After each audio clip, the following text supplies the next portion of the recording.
우리 옆 사람하고 한번 인사할까요? 은혜의 징검다리 됩시다. 한 번 더 인사하겠습니다. 그러려면 은혜 받으셔야겠죠. 그렇죠? 졸지 말고 은혜 받읍시다. 네, 이 시간이 참 졸릴 시간이에요. 그렇죠? 세상에서 가장 무거운 게 뭘까요? 바로 뭐라고요? 눈꺼풀이랍니다. 네, 우리 한 번 더 인사해요. 졸지 말고 은혜 받읍시다. 네, 은혜 받으셔서 여러분들이 은혜의 징검다리 되시기를 축복합니다. 오늘은요, 말씀을 중심으로 해서 우리 자녀들에게 부모인 우리가 무슨 유산을 물려주어야 할지 깨닫고 우리 자녀들을 위해서 은혜의 징검다리가 되어지기를 원합니다. 오늘 우리가 읽은 말씀은요, 성경을 많이 읽는 분들이요, 내가 성경을 한번 통독해야지 하다가 항상 첫 번째 부딪히는 곳이 바로 창세기 5장이에요. 벌써 고개를 끄덕끄덕 하시는 권사님이 계셨어요. 왜 그러냐면요, 창세기 4장과 5장을 보면요, 아담의 족보가 나와 있어요. 낳고 죽고 이게 무슨 의미가 있을까? 무슨 말이야? 그리고 거기에서 멈추지요. 그런데 여러분, 이 족보를요, 좀 더 주의 깊게 읽어보면 이 족보가 아담의 세 번째 아들이었던 셋의 족보라고 하는 것을 알 수 있습니다. 아담의 큰아들이 누구였어요? 가인이었어요. 둘째 아들이 아벨이었죠. 그런데 첫 번째 아들이었던 이 가인이 둘째 아들 아벨을 죽인 다음에 하나님께서 아벨 대신 주셨던 세 번째 아들이 셋이에요. 그래서 창세기 오늘 읽었던 4장 25절에 보면 아담이, 그러니까 아벨이 죽은 후에요, 자기 아내와 다시 자기 아내와 동침하며 그가 아들을 낳아 그 이름을 셋이라 하였으니 이는 하나님이 내게 가인이 죽인 아벨 대신에 다른 씨를 주셨다 함이며 라고 하고 있어요. 다시 말씀드리면요, 이 창세기 4장, 특히 이 5장은요, 아담의 뒤를 이은 셋의 족보, 그 후손이 어떻게 되었나를 우리에게 보여주고 있습니다. 그런데 우리가 창세기 5장 바로 앞장을 보면요, 최초의 살인자 가인의 족보가 소개되고 있어요. 4장 16절 17절을 보면 그런 말씀을 해요. 우리가 오늘 읽지를 않았어요. 가인이 여호와 앞을 떠나서 에덴 동쪽 롯 땅에 거주하더니 아내와 동침하며 그가 임신하여 에녹을 낳은지라 라고 하고 있죠. 바로 가인의 족보가 등장하고 있는 것을 보게 됩니다. 그렇게 창세기 앞부분요, 4장과 5장은 가인의 족보와 셋의 족보, 두 개의 족보가 등장하고 있는 것을 보게 되는데요, 하나는 이 셋으로 이어진 경건한 믿음을 가진 계열의 족보이고요, 또 하나는 가인으로 이어진 살인과 불신앙 계열의 족보인 것입니다. 그래서 우리는 이 두 족보를 비교해 보면요, 그 끝이 너무나도 차이가 다른 것을 발견하게 되어져요. 먼저 가인의 족보는요, 4장 23절 24절에 보면 내가 사람을 죽였고 하는 말과 함께 벌 받는다 라는 말로 이 가인의 족보는 끝이 나요. 그런데 셋의 족보는요, 이렇게 쭉 나오다가 5장 32절, 사실 오늘 본문을 다 읽어야 하는데 시간 관계상 제가 건너뛰었어요. 5장 32절 우리 같이 한번 읽어볼까요? 시작. 노아는 500세 된 후에 셈과 함과 야벳을 낳았더라. 여러분, 차이가 뭡니까?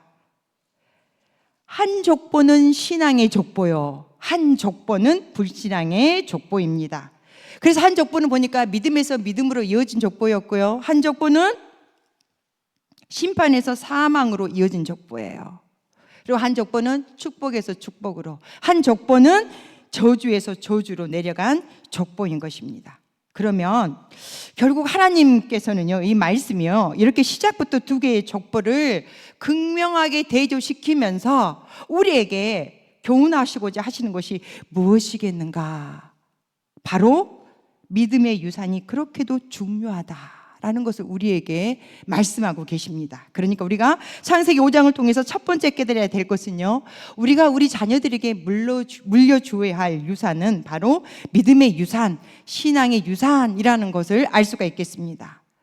오늘 우리가 우리 자녀들에게 물려줘야 할 유산은요, 재물도 아니고 내가 가지고 있는 경험도 아니고 지식도 아닌 바로 믿음의 유산이어야 한다라는 것을 오늘 창세기 5장에서 우리에게 말씀하고 있습니다. 사랑하는 여러분, 이 경건한 부모 밑에서 경건한 자녀들이 자라납니다. 믿음으로 살았던 선조들이 결국은요, 그 후손들이 계속해서 대를 이어가며 하나님 잘 섬깁니다. 그렇다면 진정 우리는 오늘 우리 자녀들에게 무엇을 유산으로 물려주려고 하고 있습니까? 혹시 아파트 아니에요? 아니면 수억이 든 통장입니까? 아니면 좋은 차를 물려주려고 하시지는 않으신지요? 물론 좋습니다. 그럴 수도 있지요. 그런데 잘 생각하셔야 돼요. 그 물질적인 것들은 우리 자녀들에게 돈이 되면 다 된다라는 물질 만능주의에 사로잡히게 만들어서 우리 자녀들의 삶을 그르치게 만들 수도 있다라는 사실을 기억하시기를 바랍니다. 물론 하나님께서는요, 물질, 돈 그 자체가 잘못된 것이라고 말씀하지 않았어요. 오히려 하나님은요, 우리가 이 땅에서 생육하고 번성하라, 땅을 충만하라, 땅을 다스리라, 그걸 원하셨어요. 그래서 하나님을 경외하는 자들에게는요, 시편 112편 1절 2절에 보면요, 하나님께서는 물질과 또 부의 복을 주시겠다라고 말씀하신 하나님이세요.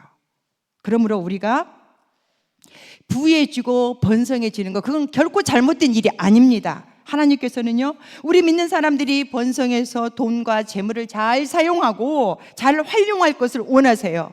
예를 들어서요, 우리에게 주어진 재물을 가지고 가난한 사람을 구제한다든지, 또 병든 자를 치유하는 데 도와주고요, 선한 사업에 후원하고 또 복음 전도를 위하여 선교사에게 힘쓴다면 하나님께서는 진정으로 그 일을 기뻐하시는 일이라는 것입니다. 그런데 문제는요, 사람들이 돈이 많아지고 부유해지면요, 하나님을 잊어버리는 겁니다. 심지어는 하나님의 자리에 돈과 재물을 갖다 놓게 되고 돈보다 하나님을 더 사랑하는데 문제가 있는 거예요.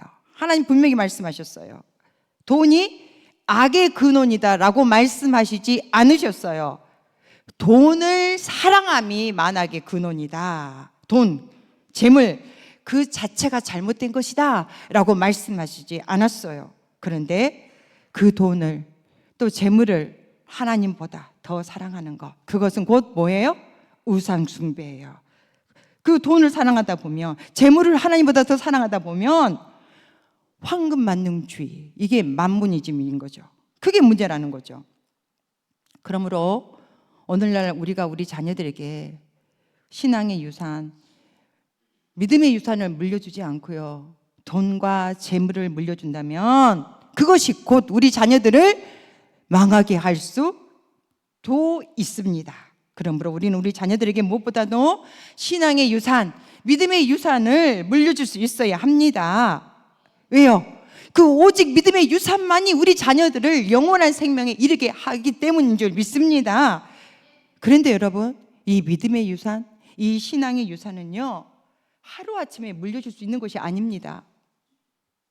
이 신앙의 유산은요, 평소 부모된 우리들이 매일매일의 이 경건의 삶을 통해서 우리 자녀들에게 전달됩니다.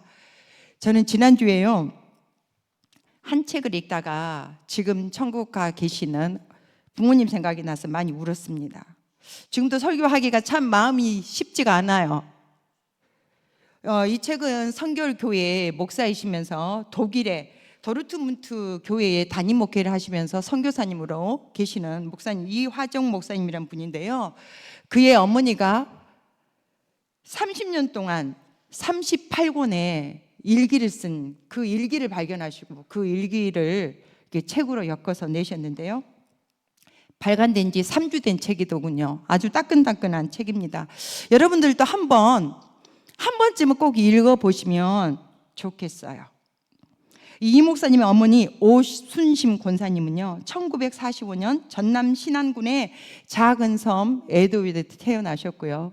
24세에 신안군 안자도에 있는 한 가난한 집으로 시집을 가요. 근데 이 어머니가 초등학교를 졸업하셨어요. 근데 시댁이 얼마나 가난했는지 시집을 가보니까요, 단칸방에서 시어머니와 남편과 시누이, 어린 시동생과 함께 살 수밖에 없었고, 그때부터 그녀의 삶은 가난과 시련과 눈물로 점철되었습니다. 섬에서의 삶은 너무나도 힘들었고 뼈가 부서지도록 일했지만 몸은 병들고 가난해서 벗어날 수가 없었습니다. 그러나 그녀는 하나님을 만난 이후로 신앙생활을 목숨처럼 열심히 하였고, 하나님은 그녀의 유일한 소망이 되었어요. 그때 그는 유일하게 그가 할 수 있었던, 위안을 받았던 시간이 매일매일 일기를 기록하게 시작했는데요, 그 일기가 그녀가 매일매일 주님께 드리는 기도가 되었습니다. 그 기도가 그녀의 삶이었고, 그녀의 삶은 기도 그 자체였습니다. 그래서 그녀의 일기장에는요, 하나님 없이는 살 소망이 없다는 고백과 매일이 죽을 만큼 힘들지만 오직 주님만으로 만족합니다라는 고백으로 가득 차 있습니다. 그녀는 하루도 빠짐없이 새벽 기도를 드렸는데요, 1시간, 걸어서 1시간 걸린 새벽 기도 길이었어요. 그런데 그녀가 쓴 일기의 대부분은요, 어떻게 시작하냐면요, 오늘 새벽은 몇 시에 일어나 교회에 갔습니다 로 시작이 돼요. 이는 그녀의 가혹한 삶에 하나님만이 유일한 그녀의 위로였고 희망이었기 때문입니다. 그는 이렇게 일기를 쓰고 있었어요.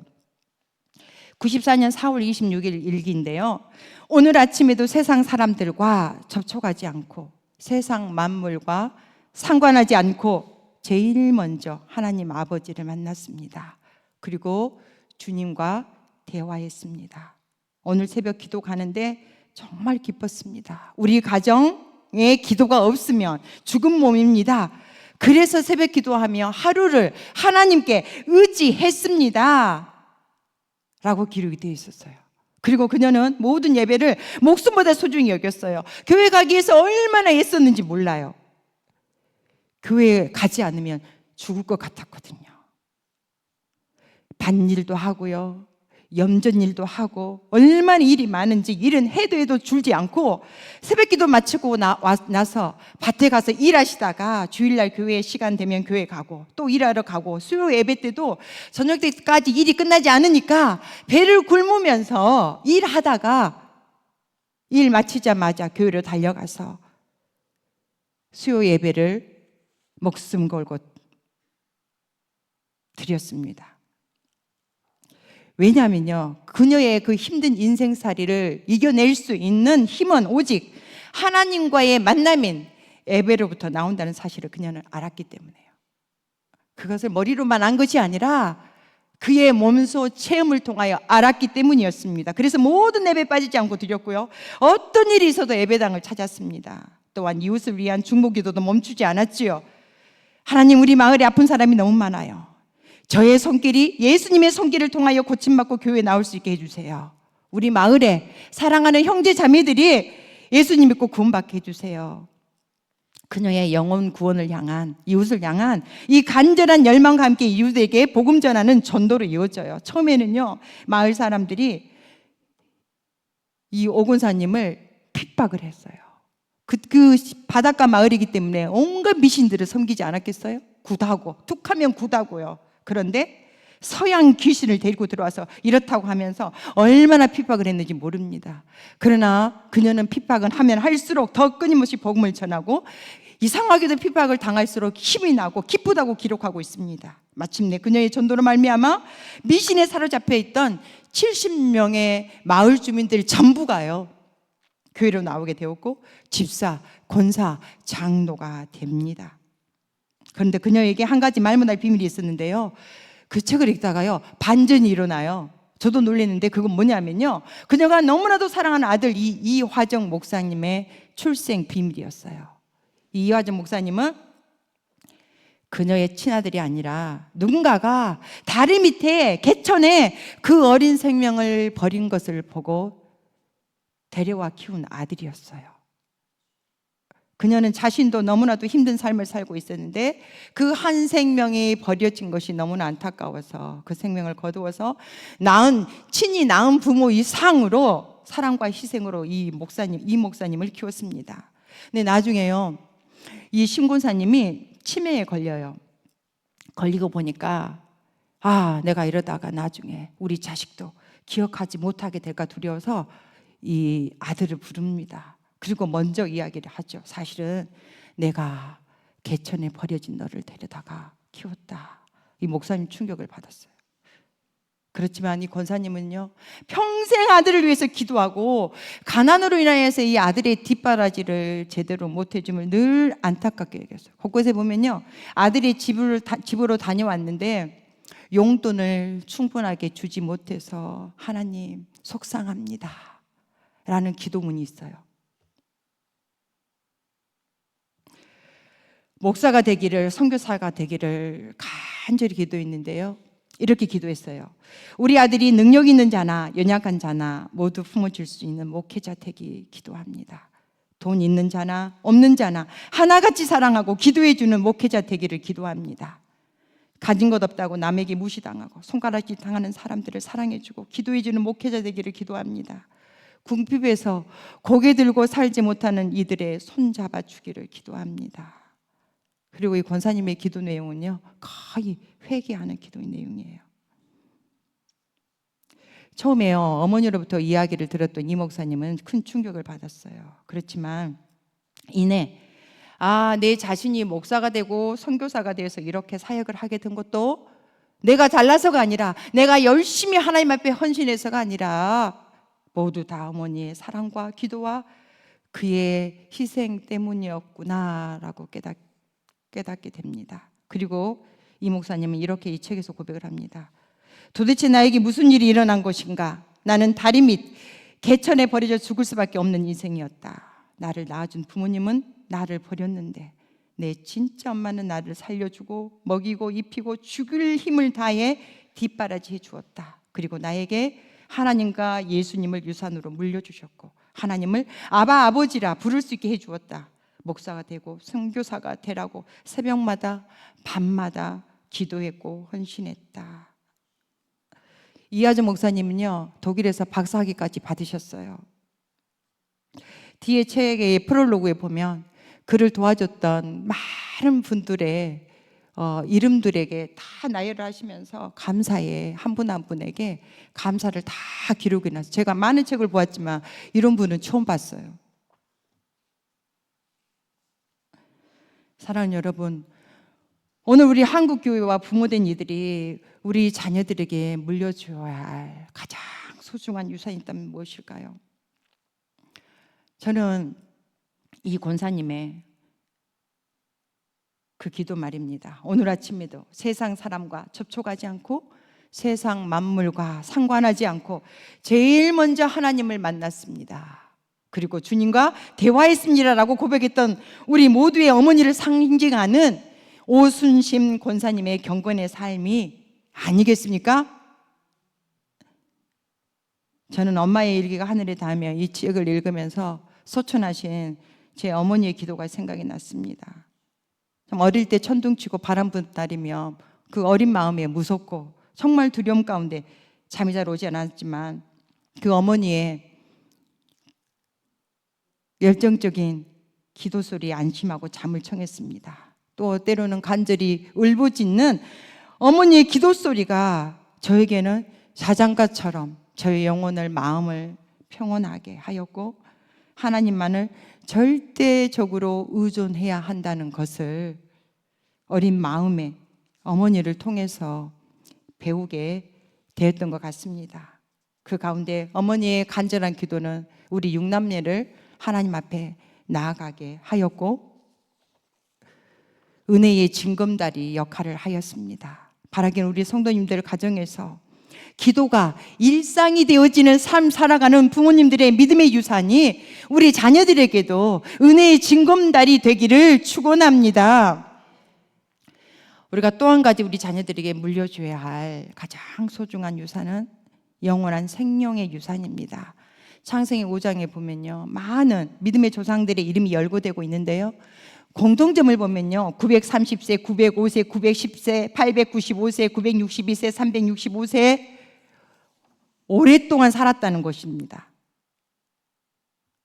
오래 살다가, 그런데요, 중요한 것은요, 이렇게 오래 살았다는 것이 중요하지 않아요.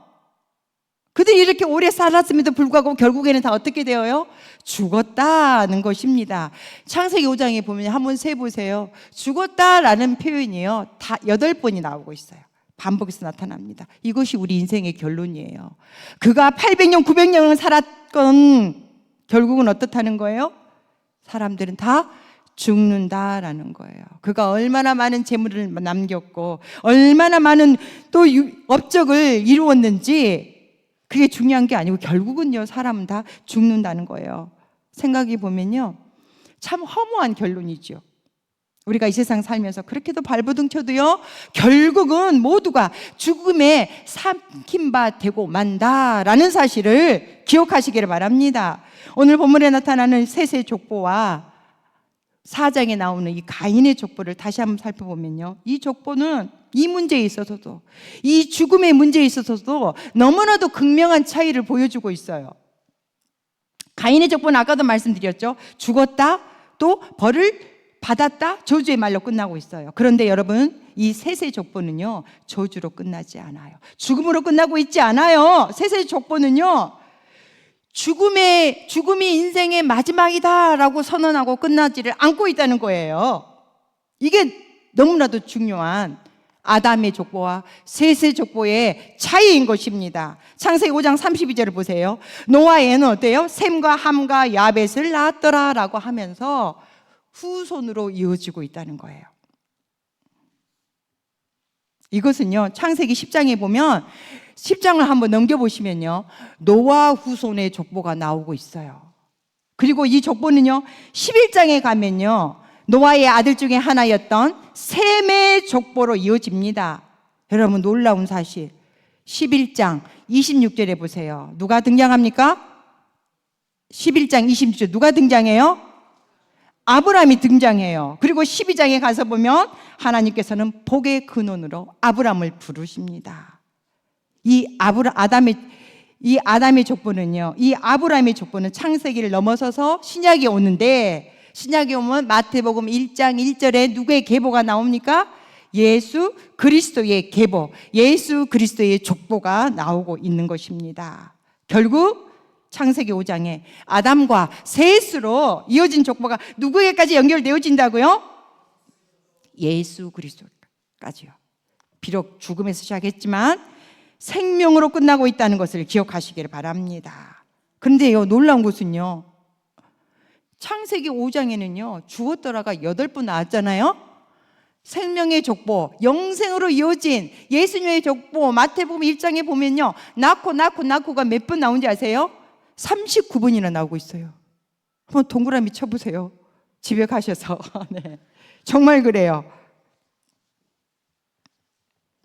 여러분, 셋의 족보는요, 죽음에서 시작했지만 결국에는 예수 그리스도까지 연결되는 생명으로, 영생으로 끝나고 있습니다.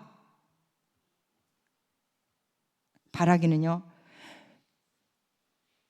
오늘 우리 한국 교회에 직면하고 있는 여러 가지 문제들이 있어요. 특별히 우리 다음 세대에 대한 걱정, 우리 아이들의 신앙에 대한 고민은요, 날로 더해져서 깊어만 가고 있습니다. 우리나라 출산율은요, 세계 최저이고, 이는 교회뿐만 아니라 우리 사회의 심각한 문제로 대두되고 있습니다. 여기에 더하여 종교를 멀리하려고 하는 우리 청년 세대의 문화를 뒤흔들고 있어요. 종교를 멀리하려고 하는 문화 말입니다. 특별히 우리 청년들은요, 이제는 미전도 종족이 되어가고 있습니다. 젊은이들이 교회를 떠나고 있고요, 그러하게 지금 한국 교회는 깊은 고민에 빠져 있습니다. 저는 이 엄마의 기도가 일기가 하늘에 닿음, 이 책을 읽으면서 우리 어머님과 또 신앙의 선배들이 걸어갔던 그 모습 속에서 우리가 놓치고 있는, 지금 우리 한국 교회가 놓치고 있는 중요한 것을 다시금 재발견했습니다. 그것은 바로 오순신 권사님, 우리 어머니를 대표하는 오순신 권사님, 예배를 어떻게 여겼다고요? 목숨같이 여겼던 믿음의 유산입니다. 그리고 그의 기도가 일상이었던 신앙의 유산입니다. 우리가 그 어느 때보다도 다음 세대를 위해서 많은 걱정을 하지만 우리 어머니 시대 그리고 믿음의 선배들이 남겨준 이 기도하는 삶과 예배에 목숨을 걸었던 믿음의 유산을 우리가 뒷전으로 하고 있지는 않는지, 그리고 그 대신에 그 자리에 아이들이 좋아할 만한 컨텐츠들로 채워주려고 우리가 머무림치고 있지 않는지 한번 생각해 보았습니다. 정말 우리가 물려줘야 할 것은요, 우리 자녀들에게 예배와 기도와 말씀의 유산임을 기억하시고, 돈과 재물과 명예가 아니라 경건한 믿음의 유산을 물려주기 위하여 다시금 우리의 예배의 자리를 목숨처럼 지켜내시는 저와 여러분이 되었으면 좋겠습니다. 더 나아가서는 여러분의 삶이 기도가 되시고, 또 여러분의 기도가 여러분의 삶이 되어지는, 또 우리 자녀들에게 하나님의 말씀, 생명의 떡인 하나님의 말씀을 먹일 수 있는 우리가 되어서 죽음으로 끝나는 것이 아니라, 저주로 끝나는 것이 아니라 축복으로, 더 나아가서는 생명과 영생으로 이어짐으로 말미암아 우리의 족보가 가인의 족보로 이 땅에서 끝나는 것이 아니라 하늘의 족보를 우리가 기록함으로 말미암아 자자손손 대를 이어가며 하나님께서 기뻐하시는 하나님의 기업이 되어 하나님께 영광 돌리는 믿음의 명문 가문 되어지는 귀한 은혜의 디딤돌이 되어주시기를 주님의 이름으로 축원합니다. 기도하겠습니다.